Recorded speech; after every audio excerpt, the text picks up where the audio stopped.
Top quality और consistent performance के लिए सिर्फ सिल्वर पंप। टॉप क्वालिटी और कंसिस्टेंट परफॉर्मेंस के लिए सिर्फ सिल्वर पंप, नाम याद रखना। आज पुणे जिल्ह्यामध्ये जुन्नर तालुक्याअंतर्गत वरसू मातेचा आईचा आशीर्वाद घेण्याकरता आलो असता आज मी या इकडली परिस्थिती पाहिली असता व्यासपीठावरून अनेक समस्या इथे सांगितल्या तेव्हा माझ्या लक्षात आलं की आमच्या मातेचा आशीर्वाद आदिवासी समाजाचं कुलदैवत त्याचा आशीर्वाद घेण्यासाठी मी आलो असता आदिवासी समाजाच्या विविध समस्या यात सांगितल्या मांडल्या। कारण आदिवासी समाज हा सुसंस्कृत समाज आहे। आदिवासी समाजाला एक वेगळी वाटचाल आहे। त्यामुळे मी जबाबदारी सांगतो, आदिवासी समाज आमचा देव देश आणि धर्म मानणारा आहे।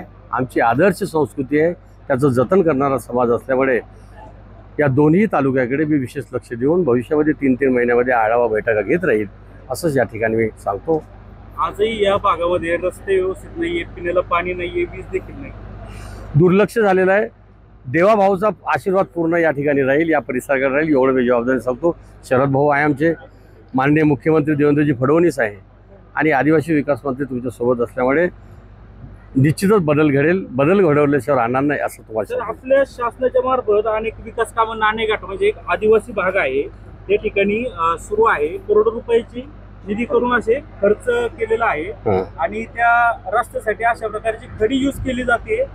अधिकारी सांगतात की ठेकेदार आमचं ऐकत नाही। याबद्दल मी नोंद घेतो आणि कळवतो, नोंद घेतो कारवाई करू।